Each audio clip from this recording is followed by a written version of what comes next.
Welcome back to the big show. There are so many Minnesotans in our state who help make our community so special. Once a month, our friend Dan Stoltz likes to introduce us to someone who is blazing a new path forward. He calls them a trailblazer. Welcome in, Dan. Dan, it's always good to see you. Good to see you, Ben. Good to see you, We Kristen. have a big congratulations Yeah, what's in your honor. Oh, I know. What's Thank you. What's going on at your alma mater? I don't know, but I'm really humbled and honored, so thank you for that. We're Yes. really super excited about it, and business school is really important to me, so it's kind of cool. Both my wife and I attended there, so it's pretty fun. But they Yeah. named part of the college Yeah, the now the in business your school. honor. Yes, the business school. So again, it's really a huge honor.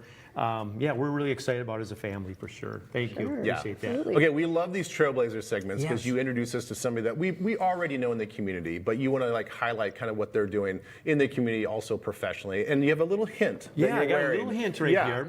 Yep. And our definition of trailblazer is someone that's impactful and influential in our community. So we've kind of hinted, I'm just going to say this will even be another hint. He's the voice of the Minnesota Twins, so I just want to tee it up before I say his name. So he came to the Minnesota Twins in 2012. He came to do the play-by-play, came from the Brewers, but then in 2024 he became the Twins lead television. He's now called the voice of the Minnesota Twins. He's a phenomenal person. I just want to say he's a 3-time award winner of the Minnesota Sportscaster of the Year by the National Sports Media. Ladies and gentlemen, Cory Provus, the voice right here. How about up, that? Dan? That's a Pretty walkout. break, huh? You're hired. What do you think, man? That's an intro right there. Intro, huh? He's your new Very agent. good. Seriously. Isn't that voice just iconic? It Everybody is. knows. Yeah. Thanks, guys. Good to be here. Yeah. So good to do have you. Do sometimes, I was kind of teasing at the start of the show, do people recognize your voice without seeing your face? It happens, yes, when we're getting out, my wife and I are with some friends out for dinner, and I'll say, can I have the check? And then, or maybe even ordering an entree or any specials, and then they're like, wait a minute, hang on a minute. So, say that again? Yeah. And then the conversation picks up. But people are very kind, very kind. Yeah. Good, good. So, I wanted to ask, I read some of his bio. Talk about when you were like 9 and 10 years old, Chicago Bears. Yeah. This is a really cool story. Because how do you become an announcer? I was always wondering, how do you do that, right? So, I mean, I was like anybody. I would have loved to have had the career of Ben Lieber, but sadly, that size just never came my could have way. been a kicker Never or came my something, way. you know? I think even You got that was strong legs, strong a legs. stretch. You got the mentals for it. Yeah. So I was the kid though growing up in Chicago that I just loved sports, and I was the one on Sundays, on Bears Sundays, the Chicago Sun-Times would have the Bears 53-man roster printed on one side, and then if they're playing the Vikings, it would be on the other side. And I'd rip both rosters out, go into my dad's office, turn the sound down, and just start calling the game. When I was 9, Really? 10, 11 years old. But it sounds odd, but then you meet people who do the same thing, and they did the exact same thing when they were kids. We all had this dream and this vision, and you don't need at that point, those cell phones, tape recorders. You just had what was in front of you and be creative. Yeah. Was I was love that football your story. favorite sport? As Baseball. Far as like, I loved the Chicago Cubs growing Yeah. up. Well, So Harry baseball. Carey. Yeah, Harry Carey, just every Ryan Sandberg, Andre Dawson, those were Mark Grace, those were my Grace, yeah. heroes growing up. So I loved, baseball was my first love. yeah.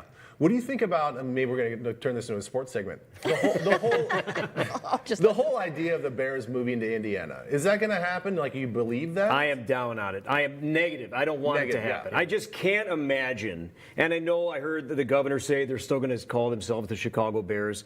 The Chicago Bears have to play in Illinois. They have to play in Illinois. I still think I think it's leverage. I think they will end up in the suburbs in Arlington Heights, which is a northern suburb. I think this is all a leverage ploy that I think they'll end up playing there. Yeah. That's kind of what I'm hoping too. Yeah.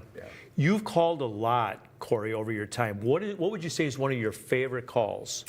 2023, I would say the postseason. 2020. I was doing radio back then, but because we all knew about the Twins and this historic postseason losing streak, 18 in a row, hadn't won a playoff series in more than 2 decades. Well, finally, it happened in 2023 when they beat Toronto in that best out of 3 series. But that first game, that game 1, when George Springer hit a one-hop smash and Donovan Solano dove to his right, took it to the bag, and then you just got this sense of euphoria around the ballpark and tears and smiling and celebratory faces because the losing streak was over. They didn't win the series at that point, but finally they said, hey, we won a postseason game. Then the next day, they ended up winning the series. So to me, 2023 was my highlight. Wow. Yeah. Wow. What is the difference for you, maybe technically, going from radio to TV? I have to talk less. I mean, it seems obvious. It's a visual medium now. And I didn't listen to my stuff too much on radio, but I did watch my games back in 2024, and I would find myself way too often a beat or two behind. Because on radio, if Byron Buxton's playing center field, if there's a line drive to right center, on radio I'm saying Buxton to his left, running, sprinting, diving, catching. Right. You need to say that on radio. I was doing that on TV. I don't need to say the exact same words. You can see it. So I would try to be like, no, talk less, smile more. No, I don't want to do Hamilton. But it was just difficult because you're like jumping ahead. I just wanted to say, take a breath. Buxton over, dives, he got it. Right. So So pausing. you still call the play, but don't need to say as much. Yeah. So that, to me, from a technical standpoint, was my biggest struggle early on. Yeah. And baseball itself is a lot of storytelling because there's so much time in between. Right. I mean, you and I worked college football game at TCU once, and that's completely different because you don't have time really to tell stories. So like you enjoy that part. 162 games are basically telling the story. I like finding out the fun stuff away Yeah. from just stats. And Carlos Correa last year went to a pink glove. And why? Because that's his wife's favorite color, and his wife, for the first time, picked his glove going into a season. Whoa. So just little Finding tidbits those like that. moments. And we had this great story that we told last season with Pablo Lopez.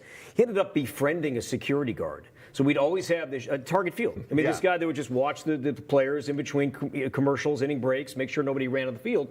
Well, Pablo ends up developing this great friendship with this guy, and they're talking baseball, and this kid's son is an up-and-coming coach in the Orioles minor league system.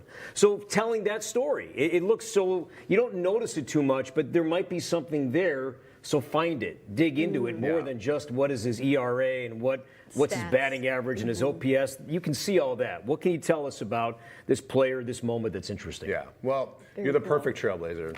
I just want to, so a lot of people think let's use game time 1:10. A lot of people think Yeah. you get there at 1 o'clock and put the. Including my best friends. Okay, That's yeah. not true. So what time do you get ahead before a game? I'm there. I mean, for a 6:40 game, I'm there by 2:30, 2:45 for a 6:40 game, and that includes on-field time, clubhouse, with the players in the manager's office, and talking with my peers as well about the game that night. Well, you're a real pro. Yeah. Yeah. Thanks for being Thank here. you. Dan, Guys, thanks for good having me. gig. Good to see you guys. Yeah. Good to catch up. Thanks, Dan. Good to see you.